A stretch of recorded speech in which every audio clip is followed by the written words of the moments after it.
Deus. Meus queridos irmãos, eu creio que cada irmão que veio aqui nesta noite tem pelo menos 3 objetivos. Primeiro, cultuar ao Senhor. Segundo, ouvir a sua voz. E terceiro, congregar com os irmãos, poder rever os irmãos. Eu sei que pelo menos esses 3 objetivos, cada um dos irmãos que veio aqui tem nessa noite. E eu sei que você já cultuou, você já louvou, você adorou o Senhor, você já viu os irmãos, já reviu os seus irmãos, seus amigos, e se alegrou com eles. E agora chegou a hora do terceiro motivo, que é ouvir a palavra de Deus. E queremos pedir a oração dos irmãos para que Deus possa nesta noite nos trazer uma palavra de acordo com a sua vontade e que possa alegrar os nossos corações. E para isso eu quero que você abra a sua Bíblia no livro do profeta Jonas, no capítulo 2. Enquanto você está procurando aí na sua Bíblia, eu quero convidar os irmãos que estão em casa também. Nossa oração está sendo transmitida via canal do YouTube e alguns irmãos estão assistindo. Os irmãos sabem que nem todos podem estar aqui. Existe uma boa parte de irmãos que têm acima de 60 anos, outros têm abaixo de 10. As mães que têm seus filhos com menores de 10 anos tiveram que ficar em casa, não puderam estar aqui no culto, mas Deus nos deu essa possibilidade de chegarmos até o lar dos irmãos através da internet, e nós estamos chegando, e você na sua casa também pode abrir a sua Bíblia neste momento e estar acompanhando a leitura da palavra de Deus. Quem achou, diga amém. É o capítulo 2 que nós vamos ler. Eu vou ler 4 versículos neste capítulo 2 e eu quero que você acompanhe comigo. Assim diz a palavra do Senhor: E orou Jonas ao Senhor seu Deus das entranhas do peixe, e disse: Na minha angústia clamei ao Senhor, e ele me respondeu. Do ventre do inferno gritei, e tu ouvistes a minha voz. Porque tu me lançastes no profundo,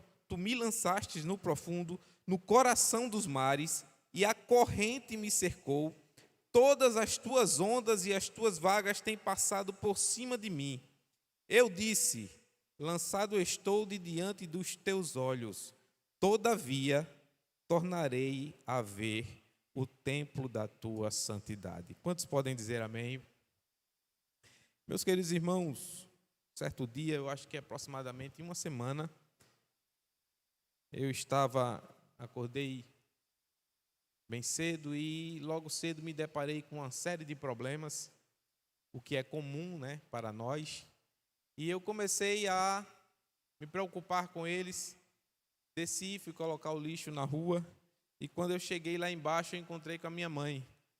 E ela me relatou um outro problema que era para mim resolver também. Então eu subi para minha casa, mais aperreado ainda do que desci. Cheguei e disse o seguinte: eu vou abrir aqui o computador, vou lá visitar a página do meu banco, vou ver o saldo da minha conta para ver por onde eu vou começar a resolver os meus problemas. Grande parte deles financeiros. O que é que eu vou fazer? Por onde eu vou começar aqui? E quando eu fui entrar no computador, o computador deu problema também. Aí eu disse: Senhor. E de repente eu olho de lado assim, aí eu vi a Bíblia ali.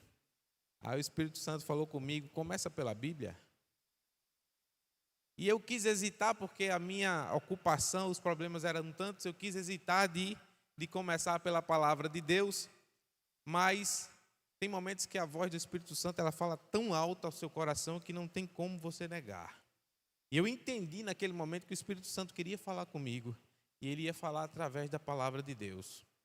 Nós não devemos fazer isso, eu não sou de fazer isso, mas a leitura da palavra de Deus ela tem que ser sistemática. Mas eu abri a Bíblia assim, aleatoriamente. Isso não é uma regra, Deus não fala assim com ninguém, mas quando Ele quer falar, muitas vezes Ele usa qualquer coisa, Ele pode usar para falar com você. E caiu exatamente neste texto que eu li com os irmãos, nesse texto de Jonas. E quando eu li esse versículo 4, eu vi um homem desesperado por ter fugido da vontade do Senhor.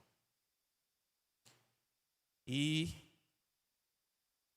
quando eu vi, parecia que eu estava vendo a cena de Jonas naquele mar, no profundo mar, em alto mar, afundando e pedindo misericórdia a Deus. Era a voz de um homem que estava totalmente desesperado, mas ao mesmo tempo, no versículo 4, eu vi uma voz de esperança, de alguém que tinha esperança de voltar a ver a santidade do templo do Senhor. E é justamente sobre esse tema que eu quero falar nesta noite. Era um homem fugindo da vontade de Deus. E se eu fosse dar um tema para esta mensagem, eu poderia dizer que é revogando a sentença de um fugitivo de Deus. Esse seria o tema da mensagem que o Senhor colocou no meu coração. Eu não sabia quando eu ia ministrar essa palavra. Segunda-feira passada ainda não havia nenhum decreto estadual, mas eu sabia que em algum momento o Senhor ia me dar oportunidade para que eu pregasse essa palavra, porque alguém precisa ouvir. E quem sabe este alguém pode até estar aqui, pode não estar aqui, pode estar em casa, ou pode ir assistir depois pelo link, mas essa palavra eu sei que tem direção certa, revogando a sentença de um fugitivo de Deus. E existem 3 aspectos que a gente deve considerar para a gente antes falar dessa revogação dessa sentença. Primeiro, o que levou Jonas a ter uma sentença? Os irmãos sabem que uma sentença é uma punição por um erro. Alguém que está sentenciado, ele está sendo punido por um erro que cometeu. E qual foi o erro de Jonas? Que erro Jonas cometeu para estar sentenciado? E eu quero que você acompanhe comigo na sua Bíblia o capítulo 1 do livro de Jonas, que vai detalhar qual foi o erro de Jonas. Observa aqui o primeiro versículo do versículo 1 diz assim: E veio a palavra do Senhor a Jonas, filho de Amitai, dizendo: Levanta-te, vai à grande cidade de Nínive e clama contra ela, porque a sua malícia subiu até mim. Aí vem o versículo 3 que diz assim: E Jonas se levantou para... Você pode dizer comigo? E Jonas se levantou para... De onde? Fugir de diante da face do Senhor. Isso foi o erro que causou Jonas receber uma sentença da parte de Deus. E quando eu estava lendo e meditando sobre esse texto, o Espírito Santo falava comigo dizendo assim: olha, tem tanto crente na mesma situação de Jonas.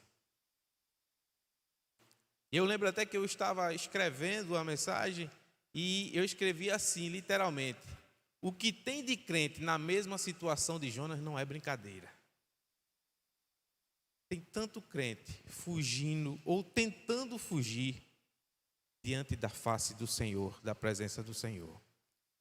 Aí eu fiquei pensando, como é que um homem que fala com Deus pode não ter o conhecimento certo de Deus? Porque só pode haver um motivo para uma pessoa tentar fugir da presença do Senhor: é ele não ter conhecimento de Deus. Se você abrir a sua Bíblia aí, no Salmo de número 139,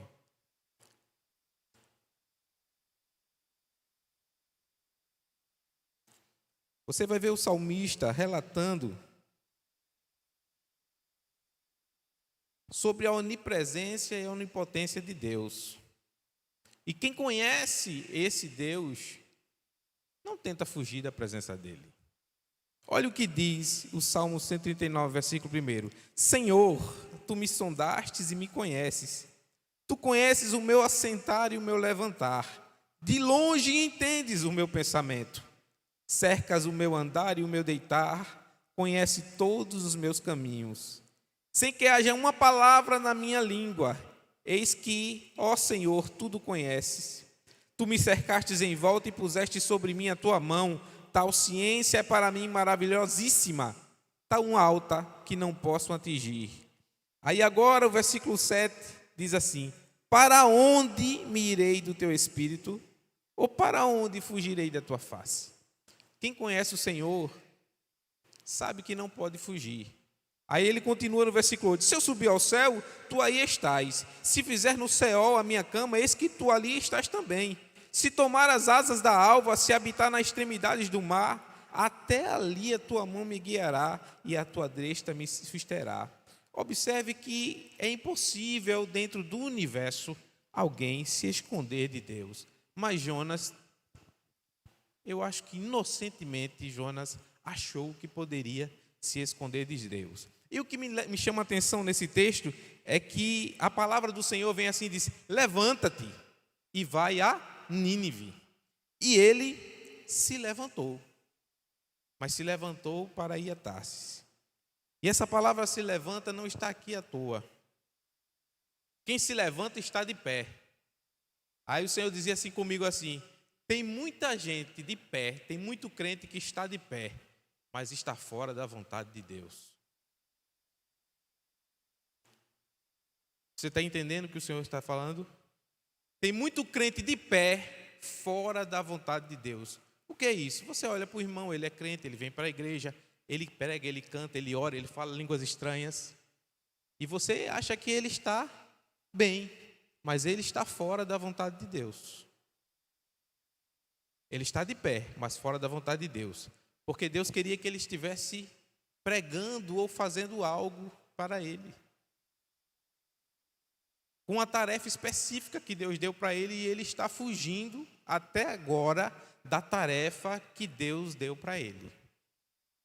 Quem sabe você não está aqui, mas você está em casa, escutando a palavra do Senhor, e o Senhor que sabe que você está ouvindo está dizendo: olha, você está de pé, mas você está fugindo dos meus propósitos para a sua vida.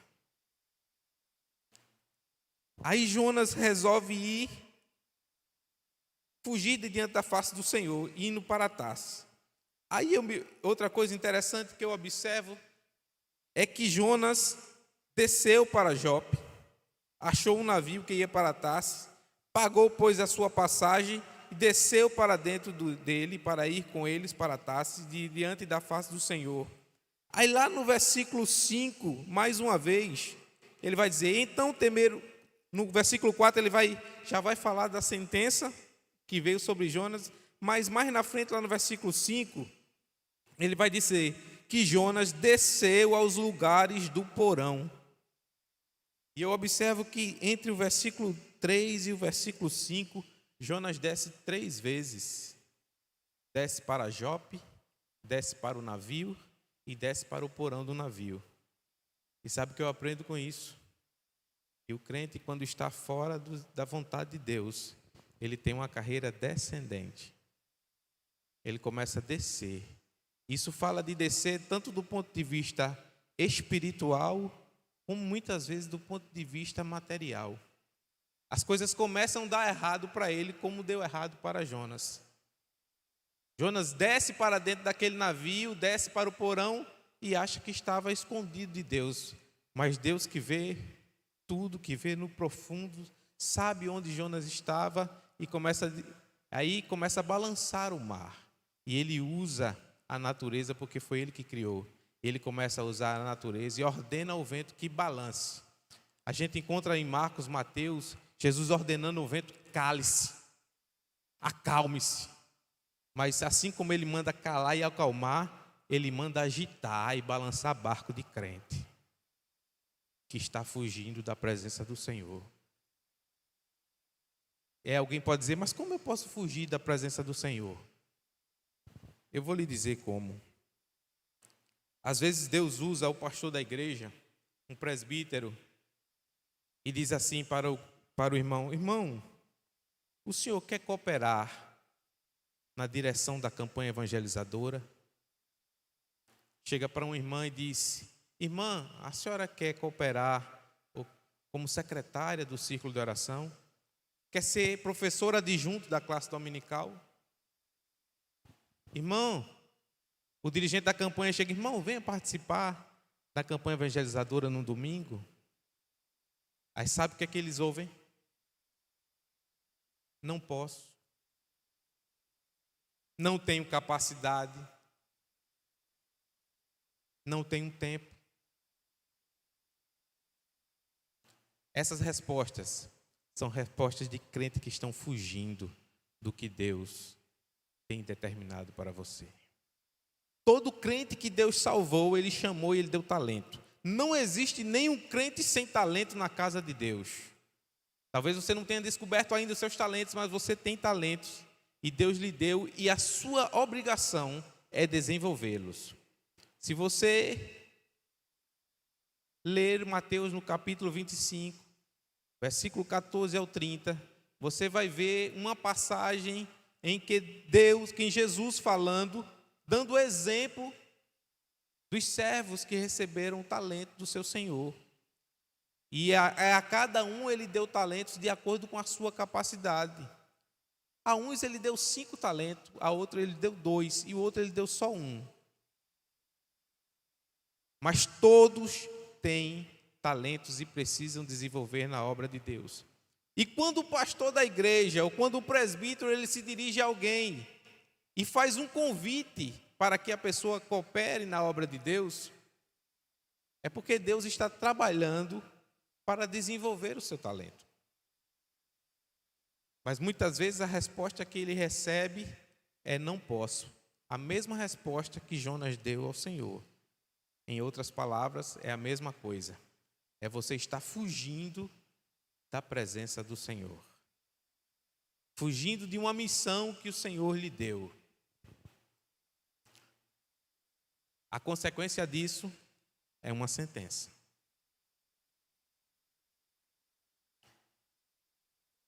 Talvez você possa dizer assim, mas irmão Samuel, você não sabe da minha vida um terço. Você não sabe das minhas ocupações, você não sabe do que eu estou passando, das minhas dificuldades. Eu acho interessante que tem, de todas as respostas dos fugitivos de Deus, eu acho que a mais engraçada, para não dizer outra palavra, é assim. O pastor convida, ou o presbítero convida para a pessoa cooperar na obra de Deus, ele diz assim, eu vou orar, Deus não falou comigo ainda. Ora, a igreja é do Senhor. O Senhor constituiu um pastor para a igreja. Lhe deu autoridade, na hora que o pastor lhe faz um convite, na hora que o presbítero lhe faz um convite, ele está fazendo sob a autoridade de Deus. É como se o próprio Deus estivesse chamando você. Aí você diz, não, Deus não falou comigo. Claro que falou. Se o pastor falou com você, Deus falou com você sim. Mas a resposta é aquela, não posso. Ou às vezes não tenho capacidade. Deus não está querendo ninguém capacitado. Ele está querendo alguém disponível para trabalhar. Porque capacitar, quem faz é Ele, quem capacita é Ele. É Ele que dá a capacitação. Você vai ter que desenvolver o talento, mas o talento quem dá é Ele. Você precisa obedecer à voz do Senhor e não ser um fugitivo da voz de Deus, da presença de Deus. E aí quando a pessoa responde isso para o pastor, ele está se colocando na mesma posição de fugitivo e, em consequência disso, ele está sujeito a receber uma sentença da parte de Deus, como Jonas também recebeu uma sentença da parte de Deus. Como havia dito, talvez você diga, mas Samuel, eu não sei, o senhor não sabe da minha vida, o senhor não sabe como é corrida a minha vida não para. Trabalho a semana toda, eu estudo, eu faço faculdade, eu ainda faço isso, faço aquilo. Como é que o senhor quer que no domingo só tenho esse dia para fazer tudo na minha casa? Como é que nesse dia o senhor quer que eu venha para a campanha evangelizadora? Aí eu vou dizer uma coisa a você, talvez você não saiba porque Jonas não quis ir para Nínive.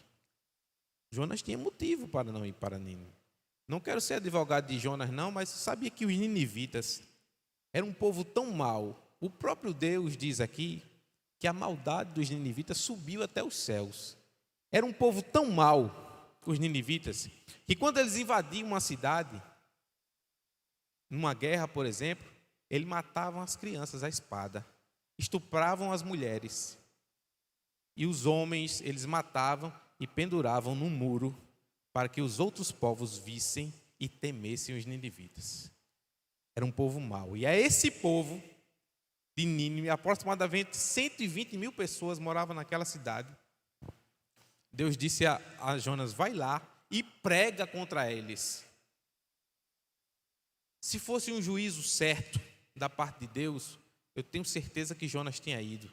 Porque nós vamos ver mais adiante no capítulo 4, que Jonas não foi, porque Jonas conhecia a misericórdia de Deus. Veja o motivo que Jonas rejeitou ir. Jonas disse: olha, se Deus quiser, Deus estava dando um aviso a eles, se Deus quiser livrar os ninivitas, que livre, mas eu não vou fazer parte disso. Vou-me embora para Tarsis. E aí, esse é o aspecto, é o erro de Jonas, é fugir, como muitos crentes têm fugido da presença do Senhor. Mas a sentença de Jonas, qual foi a sentença de Jonas? A sentença de Jonas, nós podemos ver quando ele vai a Jope. Ele vai a Jope, entra no navio, e nós podemos ver aqui no versículo 5, no versículo 4, melhor dizendo: mas o Senhor mandou ao mar um grande vento, e fez-se no mar grande tempestade, e o navio estava para quebrar-se. Eu acho interessante esse texto da sentença de Jonas, porque a sentença de Jonas, ela teve alguns efeitos colaterais. O que quer dizer isso? Jonas não sofreu só. Antes de Jonas ser jogado ao mar pelos marinheiros, os marinheiros tiveram que perder tanta coisa, toda a sua carga, eles tiveram que jogar ao mar para poder se salvar, porque o barco estava já afundando. E eles jogaram. Se aqueles marinheiros, eu fico imaginando, se aqueles marinheiros imaginassem que Jonas traria aquele mal para eles, eles jamais teriam se juntado a Jonas. Jamais teria sido vendido uma passagem a um passageiro como Jonas. Mas o pior é que muitas vezes a gente está perto de alguns Jonas e a gente começa a sofrer também. Tem tanto crente sofrendo porque está unido com Jonas, está perto de Jonas, está no mesmo navio que Jonas. E eles começam a sofrer também a mesma sentença de Jonas. Eu fico imaginando muitas vezes um esposo que tem chamada de Deus. Semana passada nós estávamos ouvindo o programa Jovem, e o presbítero Gineton, ele falava sobre, ele dava um exemplo de um obreiro que Deus tinha chamado na vida dele, e ele foi enviado para uma determinada cidade, e a esposa dele disse que não ia. A Jonas era ela, e ele tinha que estar perto de Jonas. Eu imagino que ele deve ter pagado também juntamente com ela por essa desobediência ao Senhor. E tem muito crente debaixo da sentença de Deus, porque está fugindo das responsabilidades que o Senhor tem colocado em suas mãos. Está tentando fugir das responsabilidades. Quantas vezes o pastor, o presbítero tem chegado para alguns crentes: irmão, o senhor pode trazer uma mensagem aqui na oração para a mocidade? Presbítero, chame outro. Eu não tenho capacidade, ou eu não posso, ou eu não tenho tempo. São Jonas que estão fugindo da responsabilidade que o Senhor tem colocado nas suas mãos. Mas eu quero dizer uma coisa para você, Jonas. Deus tem sentença para aqueles que estão fugindo da sua responsabilidade na casa de Deus. E a sentença de Deus, não queira estar debaixo dela. Jonas entra no barco, Deus manda o vendaval, Jonas vai lá para o porão. A princípio, Jonas parece ser irresponsável, ele vai dormir. Mas chega um momento em que os marinheiros descobrem Jonas lá no barco. E vão e acham Jonas e dizem: qual é a tua ocupação? O que você faz da vida? Quem é você? Parece que os marinheiros já sabiam que a culpa era de Jonas, mas eles fizeram uma coisa, eles lançaram sortes entre si. E quando eles lançaram sorte, a sorte caiu sobre quem? Jonas. Aí aquele homem irresponsável que estava dormindo, ele cai na real e ele se levanta e diz o seguinte: nem parece que é o mesmo Jonas. Daqui para frente nem parece o mesmo Jonas. Ele se levanta e diz o seguinte: a culpa é minha. O responsável por isso sou eu. Eu sou hebreu. Eu sirvo ao Deus do céu, que criou o céu e a terra. E ele, em outras palavras, ele diz, ele manda no vento, ele manda no mar. E essa tempestade está vindo por causa de mim. Tem uma solução, me joga no mar. Que coragem. A partir de agora, eu vejo um Jonas corajoso. Me jogue no mar. A responsabilidade disso é minha. E aqueles homens temeram e não jogaram Jonas no mar. Resistiram ainda, mas quando eles viram que não tinha jeito, eles oraram, pediram perdão a Deus e lançaram Jonas no mar. E é aí que entra a sentença de Jonas. Jonas estava sentenciado a morrer. Eu disse a vocês que a mensagem que eu tinha era revogando uma sentença de um fugitivo de Deus. Deus revogou essa sentença de Jonas. Mas tinha uma razão para Deus revogar essa sentença. E essa razão começa agora, quando Jonas entra no mar e a gente entra no capítulo 2. Abra sua Bíblia aí e vá no capítulo 2 e veja o que é que diz a palavra do Senhor. E orou Jonas ao Senhor, seu Deus, das entranhas do peixe. Olha aqui para mim. Eu vou perguntar a você o seguinte: você prestou atenção na leitura? No que leu? Jonas orou de onde? Dentro do peixe. Não é isso que diz a palavra? Você concorda comigo? Sim ou não? E disse, olha a oração que Jonas fez quando estava dentro da barriga do peixe. Ele disse assim: na minha angústia, clamei ao Senhor e ele me respondeu. Do ventre do inferno gritei e tu ouvistes a minha voz. Porque tu me lançastes no profundo dos coração dos mares e a corrente me cercou. Todas as tuas ondas e as tuas vagas têm passado por cima de mim. E eu disse, observe que eu disse está no passado. Jonas está orando dentro da barriga do peixe, mas ele está se referindo a uma oração que ele fez antes de estar na barriga do peixe. E essa oração ele fez quando estava no mar. Quando ele caiu no mar. Olha a oração que ele fez quando ele caiu no mar. Esse versículo 4 aconteceu antes do versículo 1. Ele orou dentro da barriga do peixe e disse: quando eu estava lá no mar, eu orei assim: lançado estou de diante dos teus olhos, todavia tornarei a ver o templo da tua santidade. Jonas estava lá no mar. E ele começa a descrever a situação que ele estava lá no mar. Veja como ele descreve a situação que ele estava no mar. As águas me cercaram até a alma. O abismo me rodeou e as águas se enrolaram na minha cabeça. Eu desci até os fundamentos dos montes e os ferrolhos da terra correram sobre mim para sempre. Mas tu livrastes a minha vida da perdição, ó Deus meu, ó Senhor Deus meu. Quando desfalecia em mim a minha alma, eu me lembrei do Senhor. Entrou a ti a minha oração no templo da tua santidade. Ele fez uma oração quando estava nessa situação. E eu fiquei imaginando como era essa situação de Jonas dentro da água, de acordo com o que ele descreve aqui. Ele diz que as ondas passavam por cima dele. E as algas, olha que é algas marinhas, se enrolaram sobre ele. Eu fico imaginando, eu não sei, nem a Bíblia diz isso, mas eu fiquei interpretando como foi esse momento.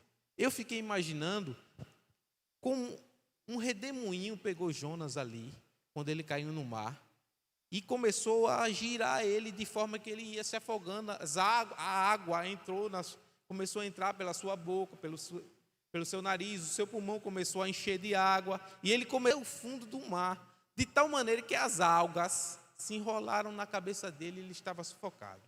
Nesse momento, ele faz essa oração. A revogação da sentença de Jonas. Jonas estava sentenciado a morrer. E eu duvido da salvação de um crente que morre fora da vontade de Deus. Salvação é algo que a gente não pode entrar, nem a gente pode tocar nisso. Mas eu duvido da salvação de um crente fora da vontade de Deus. Jonas estava fora da vontade de Deus. E tanto é que Jonas diz aqui que tu me livraste a minha alma. Ele está falando da salvação. Jonas estava prestes a morrer fora da vontade de Deus e perder até a sua salvação. Mas aí, naquela situação, antes de morrer, pertinho de morrer, ele orou. E essa oração de Jonas aqui foi o que revogou a sentença dele. Quando desfalecia em mim a minha alma, eu me lembrei do Senhor. Ei, lembra do Senhor. Eu não sei em que situação você está nesse momento, mas eu quero lhe dizer, lembra do Senhor. Existem pessoas que estão passando por dificuldades na vida, e essas dificuldades advêm de uma desobediência a uma ordenança de Deus. Mas eu quero dizer, tem jeito. Lembra do Senhor, que Deus revoga essa sentença de morte na tua vida. Entra em oração e te arrepende. Eu acho interessante que Jonas diz aqui ainda, o que prometi, cumprirei. Eu quero crer que Jonas, naquele momento, orou e disse, Senhor, se tu me des uma chance, eu vou fazer o que tu me enviastes. Agora eu vou dizer, existem pessoas que estão descendo à sepultura porque não estão fazendo essa oração de Jonas. Você está ouvindo? Eu conheço uma senhora que por toda a sua vida ela fugiu das responsabilidades na igreja. Ela colocava a sua vida pessoal, particular da sua casa, acima das coisas de Deus. E a palavra de Deus diz assim, olhe, buscai primeiro o reino de Deus e a sua justiça, e as demais coisas vos serão acrescentadas. Essa ordem, ela não pode ser invertida na sua vida. Deus tem que estar em primeiro lugar na sua vida. Sabe por quê?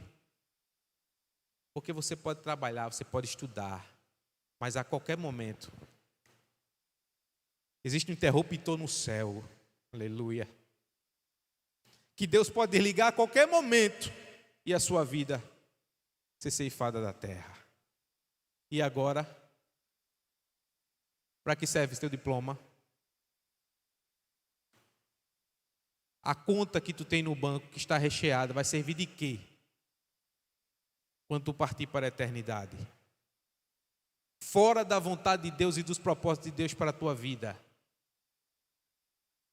Em desobediência ao que Deus tem colocado na tua mão, ao talento que Deus tem colocado na tua mão. Se nós voltarmos ao capítulo 25 de Mateus, que nós citamos anteriormente, aquele homem que tinha um talento e enterrou.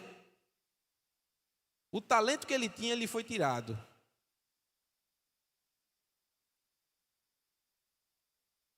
Tem um hino que diz assim,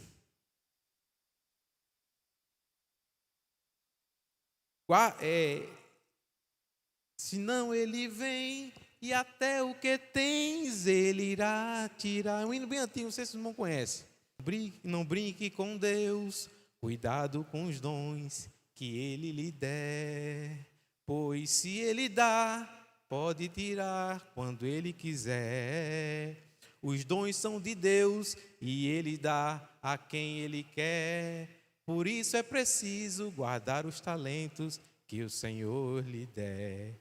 Se Cristo chamou você, se Ele lhe manda ir, não cruze os braços, não fuja para longe, tentando escapar. Os talentos que Ele deu, terás que multiplicar.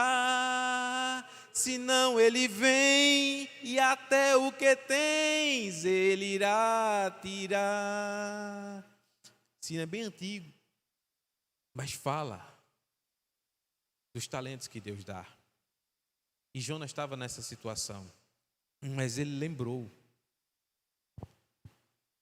de Deus. E concluindo a história da irmã, ela colocou a vida dela como prioridade, a casa, o marido, os filhos, que tem que ser, mas não pode estar acima da vontade de Deus na sua vida. E aí teve um momento que ela foi acometida de um câncer.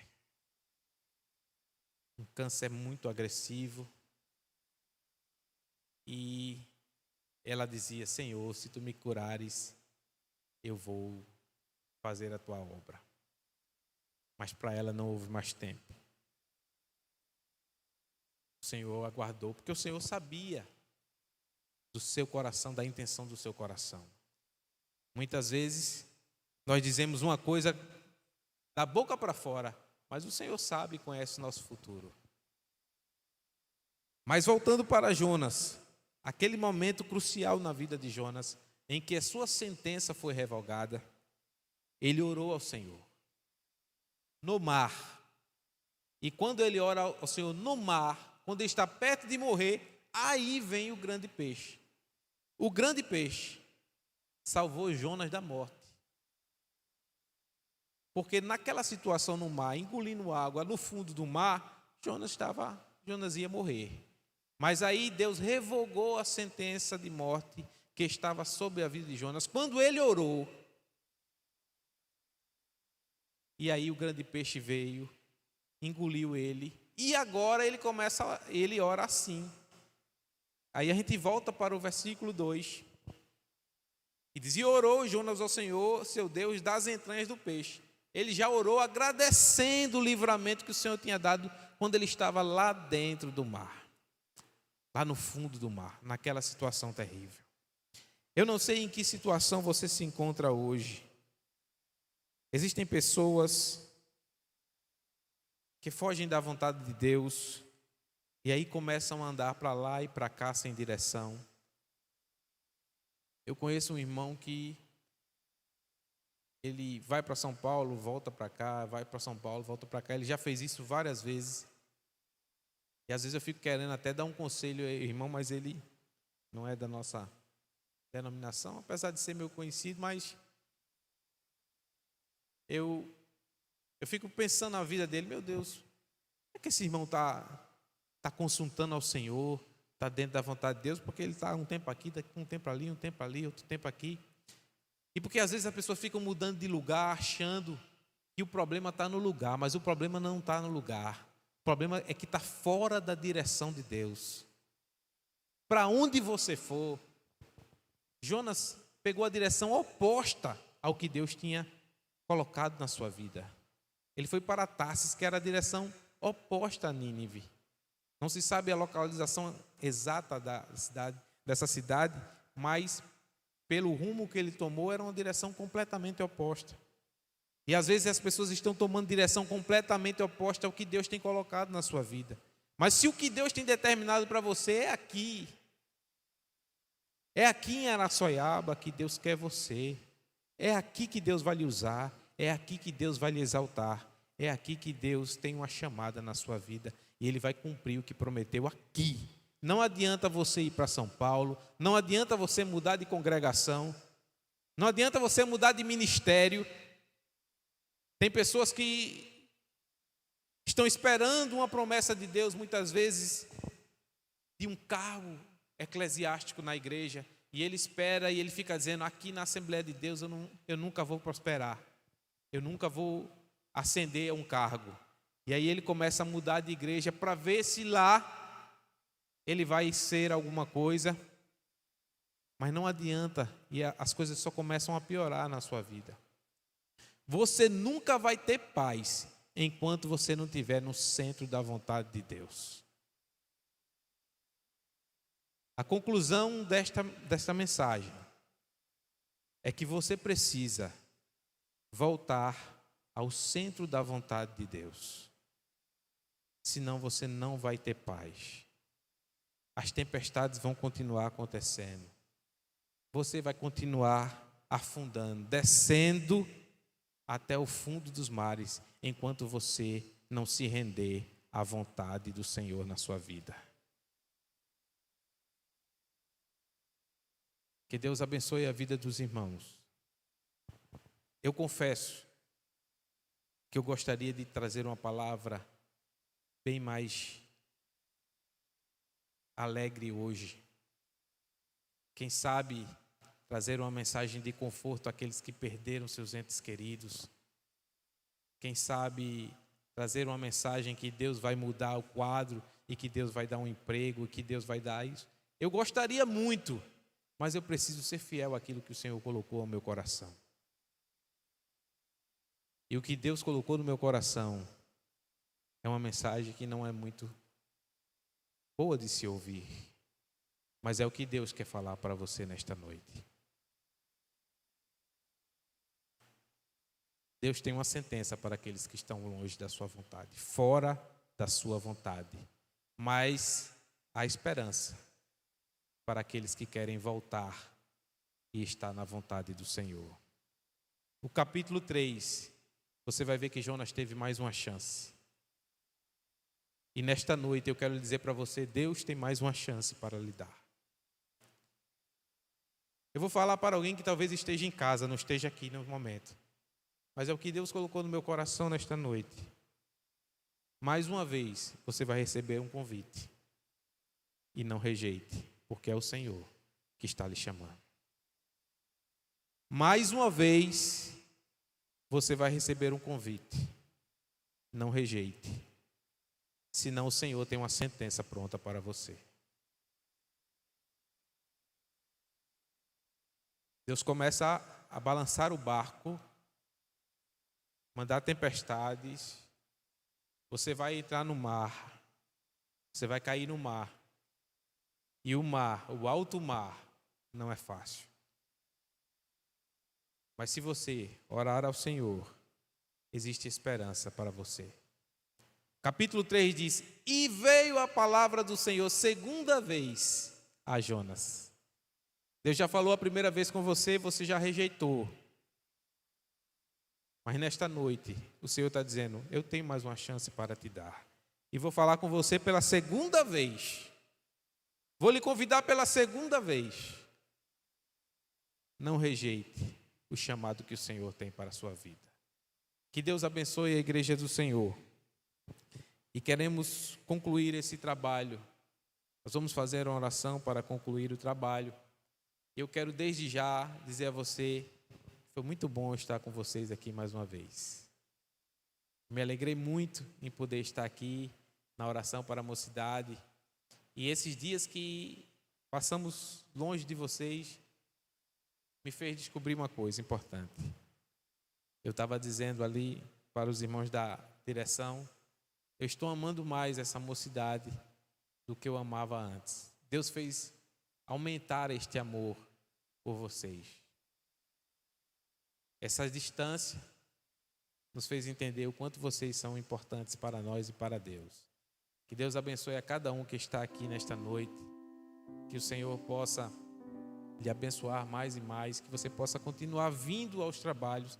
Você que tem a oportunidade de estar aqui na igreja, venha para a igreja. Não perca a oportunidade. Falamos aqui muitas vezes sobre isso, sobre oportunidades. Eu vou concluir agora porque a hora não nos permite, mas eu quero lembrar da última consagração que nós tivemos aqui, antes da pandemia. Foi, aliás, melhor dizendo, a última consagração do ano de 2019. Eu estava aqui, eu vim para a igreja e fiz um convite a vários irmãos, a vários órgãos para estar aqui na última consagração do ano.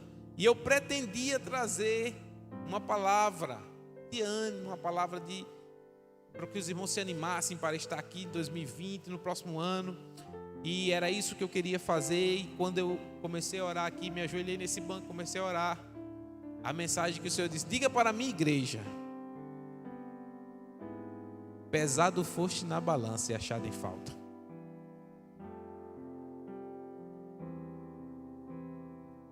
E eu tive que dizer esta mensagem aqui no última consagração do ano. A consagração que a gente deveria aqui trazer uma mensagem de ânimo para os irmãos. Mas eu tive que dizer. E o Senhor disse mais: muitas visitas nos hospitais. E eu tive que dizer aqui na última consagração do ano que esse ano de 2020 seria um ano de muitas visitas aos hospitais.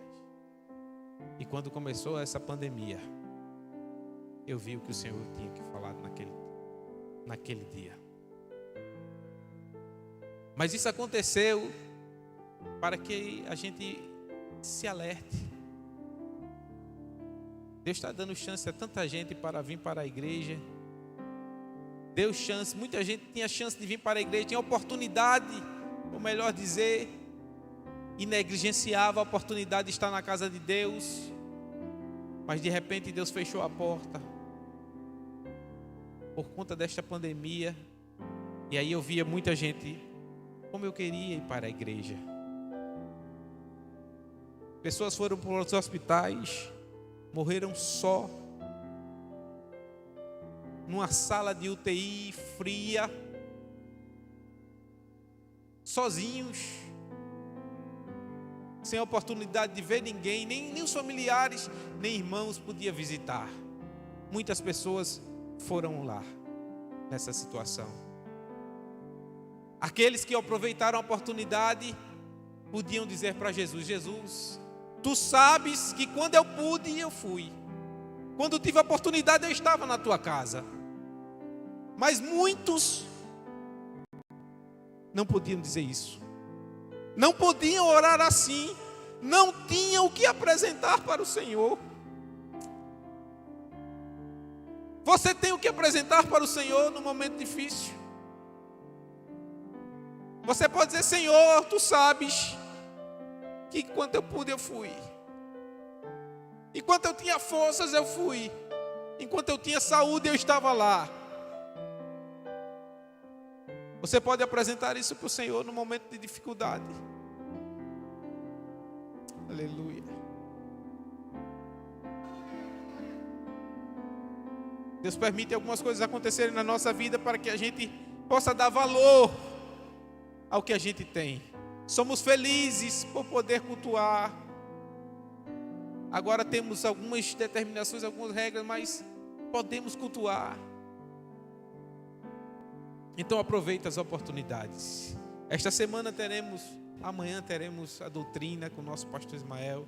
Tenho certeza que você que está em casa está com saudade de ouvir essa igreja cultuar, essa igreja louvar. E você tem oportunidade para vir e voltar ao templo e voltar aos cultos novamente. Na próximo domingo teremos também aqui o culto. E na segunda-feira as orações da mocidade voltam ao normal. Nós estaremos novamente aqui. Vamos dar continuidade àqueles estudos que nós iniciamos antes da pandemia. Agora sim, eu vou me referir à última segunda-feira antes da pandemia. Nós estávamos aqui com um estudo sobre os temperamentos. É um estudo importantíssimo para a vida das pessoas. Você conhecer o seu temperamento, conhecer as suas defeitos, as suas virtudes, as suas potencialidades e também os seus defeitos, para que você possa trabalhar, para que o Espírito Santo possa trabalhar na sua vida, nesses defeitos, e usar aquilo que você tem de bom do seu temperamento. Então é importantíssimo esse estudo. No próximo segunda-feira nós estaremos dando continuidade e vamos falar sobre o temperamento colérico. É muito interessante esse temperamento, viu? Modéstia à parte, eu vou dizer, É muito interessante. Então, vocês vão aqui aprender sobre cada um dos temperamentos a cada segunda-feira.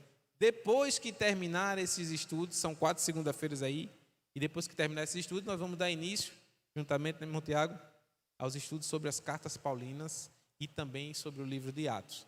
Vamos começar de Atos, vamos dividir em 2 temas, Atos, depois vamos entrar nas cartas paulinas. Então não perca, venha, faça a sua parte. Vamos ficar de pé, vamos orar ao Senhor, vamos agradecer pelo trabalho do Senhor. Eu quero agradecer aos irmãos que também acompanharam das suas casas o culto no lar. Que Deus abençoe a sua vida. E se você quiser, você pode estar compartilhando este link. E outras pessoas também podem ser abençoadas através deste trabalho. Amém? Quantos estão felizes, digam amém. Então vamos orar.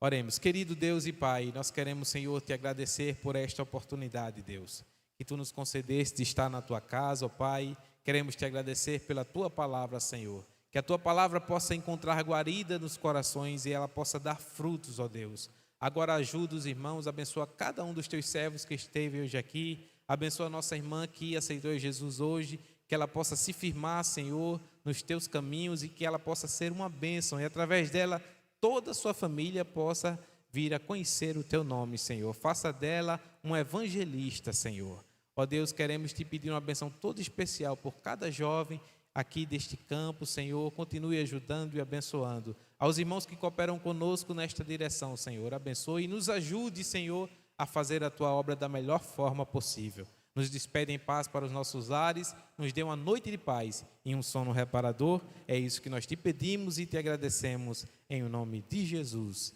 Amém. Deus abençoe os irmãos em nome de Jesus.